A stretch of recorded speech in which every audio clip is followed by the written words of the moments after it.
Hey guys, Sean here. And yes, I'm wearing my Harry Potter cloak, which means it's time for another Harry Potter review. And that review is on Harry Potter and the Prisoner of Azkaban. No, Harry Potter and the Goblet of Fire. I already did Prisoner of Azkaban. Stupid me! But no, seriously, the review is on Goblet of Fire. I guess it just slipped my mind for a second. I don't know why. So this movie was released in 2005, and it was under the direction of Mike Newell and distributed by Warner Brothers, obviously. It is based on the novel of the same name. The film, which is the fourth installment in the franchise, was written by Steve Kloves and produced by David Heyman. I think is his name.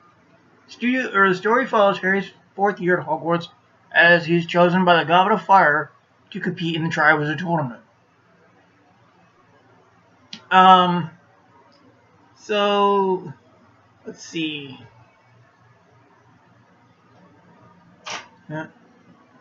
So you have most of the cast from the past movies returning.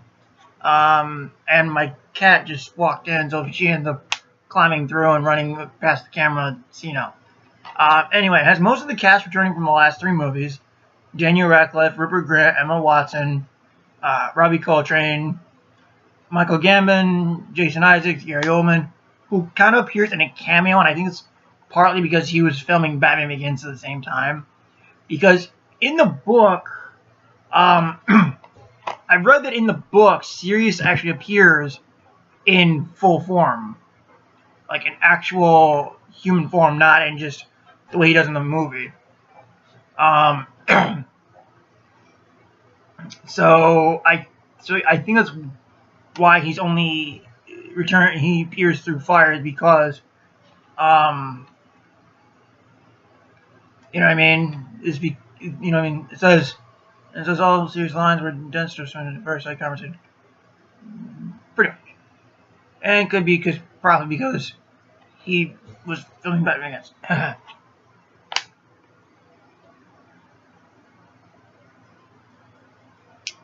There's no conversation how much fuzz just.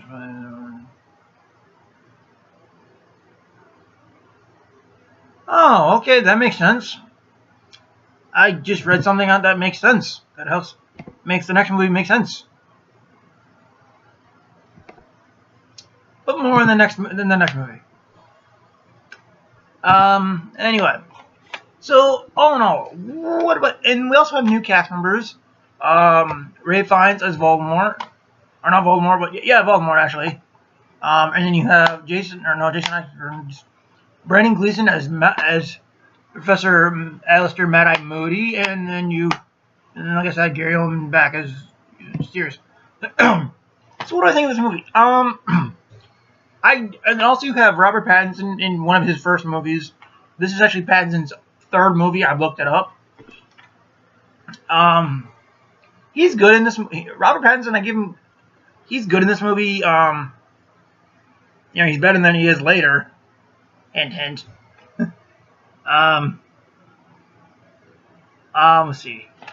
The story for this movie, they had to make a lot of changes because this book is almost twice as long as Prisoner of Azkaban. So they had to make a lot of changes, and some people have said this movie feels rushed. It's partly because of the changes they had to make from the book. Because all the Quidditch scenes were taken out due to timing reasons. A lot of scenes were condensed from the book. So they had to make a lot of changes to get this movie on screen. Because originally this movie was supposed to be two films. This was the original plan was to split this into two movies until they decided to do Deathly Hallows into two films, which I'll talk about down the line.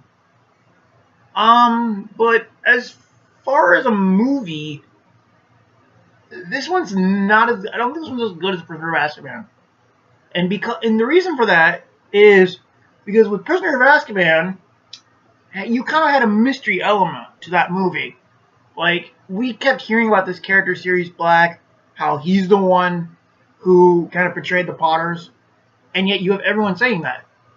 With this, the mystery element's gone. There's, like, no mystery to this movie. I mean, the only mystery is probably the identity of who Moody really is. Because, well, actually, that's pretty much gone because, you know, there's a court scene in this movie which you can figure right away is that the person who's being put on trial is, okay, because when we see Moody, when we first see Moody, he's drinking this whatever juice it is or whatever, and somebody asks, what do you suppose he's drinking? Harry says, I don't know what it is, but I don't think it's pumpkin juice. Well, that becomes a running theme of Moody drinking on every few minutes. And then the later scene is we have Harry and Snape, played once again brilliantly by Alan Rickman. May you rest in peace, Professor. like I said, may you rest in peace, Professor. Saying that somebody stole polyjuice potion ingredients from his store. Well, or from his personal store. Well, if you put two and two together, you can pretty much figure out that Moody is not really Moody. Especially when in the next movie, Moody's not really drinking anything. So you can kind of put two and two together. The only mystery is the identity of who Moody really is. Which, if you pay attention to the movie really close, that identity is swept away.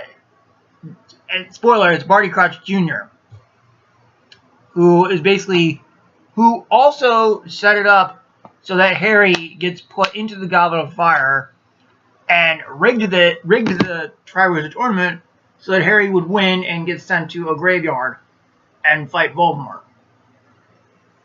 That's pretty much it. But all in all, do I like this movie? Yes. Do I have any nitpicks with the movie? Yeah, and they're just nitpicks. And this one of them goes. All right, my first nitpick goes all the way back to the Chamber of Secrets.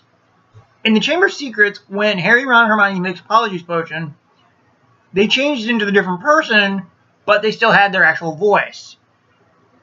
In this, when Crouch turns into Moody, he actually has Moody's voice. Okay. In the book, it was originally when you turned into the person, your voice changes too. But with the change they made in Chamber of Secrets, trying to stick to the book now just doesn't make sense. I guess you could explain it by saying that because Crouch is more advanced in the wizardry, he was able to make a stronger potion than 3 second years were. So I guess you could explain it with that, but without that explanation, it just makes to me it's just a little confusing is all. I guess you could just chalk it up, like I said, he's more advanced in wizardry, so he could just make a stronger dose. Who knows? Another nitpick is during the second task where they have to go underwater, how is it as Dumbledore calls them, treasures, able to breathe underwater?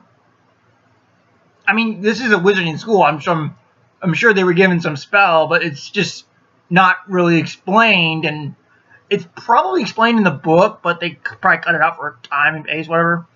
So it's just a little weird. So this is a nitpick. And another one is, and these are just nitpicks. They don't hinder my enjoyment of the movie. They're just stuff that that kind of flies over my head. Somehow Dumbledore knew that Harry was trying to save everybody. How would you know that? It's like, do you have cameras under the water? I don't know. Don't get me wrong. I don't hate this movie. It's just, these are just nitpicks. Okay? Stuff that, like I said, just flies over my head, and I don't understand it. But all in all, I do enjoy this movie. Like I said, it's not as good as The Prisoner of Azkaban. I wouldn't, honestly, okay. These movies do get better as they go. I will say that. As far as this one, though, it's not as good as The Prisoner of Azkaban, though. But for the most part, these movies do get better as they go.